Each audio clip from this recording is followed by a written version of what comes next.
for all of us at Marvel and for Joss, it's always about the characters.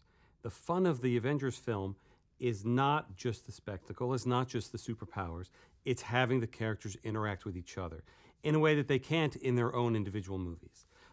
So when the first Avengers worked and it became one of the biggest films of all time, our first task was, now we're going to make a number of films between Avengers and Avengers Age of Ultron with just Iron Man, just Thor, just Captain America, introduce some new characters, which became the Guardians of the Galaxy. And we need to remind the audience that they're just as cool separated as they are together. And clearly we call that phase 2, and here we are at the end of that. Phase 2 has worked, and worked even beyond our significant dreams. So as we started going into Age of Ultron, the fun was purely, now we get to put Captain America and Thor and Iron Man and Hulk and Hawkeye and Black Widow and Fury all together again for the first time since the first one. I think it's safe to say that the first Avengers was about them meeting each other for the first time.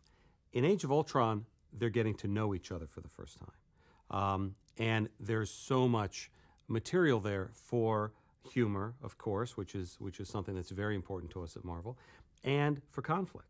And I think what Joss has done with Age of Ultron is pair up characters in unexpected ways.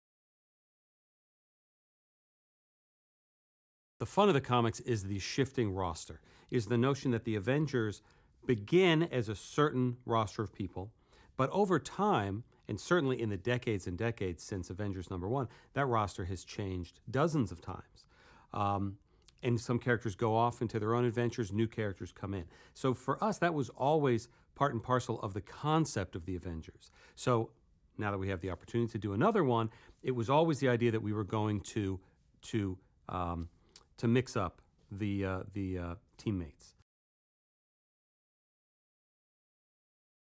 He is an amazing actor. And while he can be funny and he can be witty, and is at all times, he can be self-reflexive in an amazing way. And he can continue to add new elements to Tony Stark. And he's not always the same. And Tony does evolve as a character over the course of the films. Iron Man 3 is a great example of having the biggest superhero in the world, and he's in the he's having a panic attack in a small town in the middle of nowhere in a slushy snow with a little kid going, "Are you okay, mister?" We love that.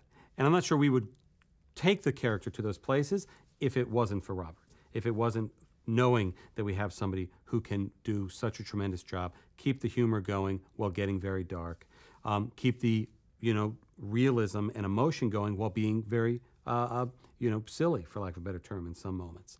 And that really frees us up to continue to take the character in these unexpected ways, because Robert will be there, and we're chasing him half the time in terms of where the character is going, what he's doing with the character.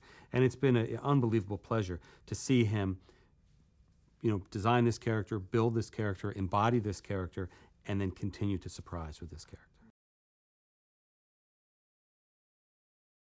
Joss was beginning to put together the character of Ultron, how he came about, what he wanted to do with the character.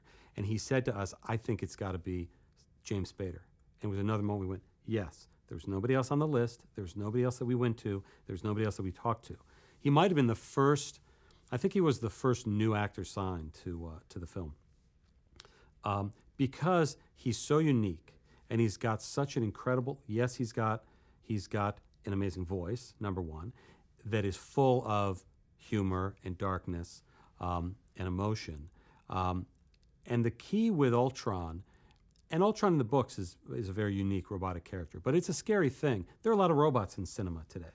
There have been a lot of robots. There are a lot of franchises based on robots. There are new franchises coming down the line that are full of robots. We did not want a normal robot. We wanted Ultron, as he has been in the comics, to be borderline insane. The first film, we were based very much in, there were a few scenes that took place in some other countries, but it was very much based in and around Manhattan, the traditional home to the Avengers in the comic book. But it was important to us because it's true in the comics as well, the Avengers are not an American superhero team. They are a team that has devoted itself to protecting the planet. And it was important in this film that we showcase that and that we travel around the world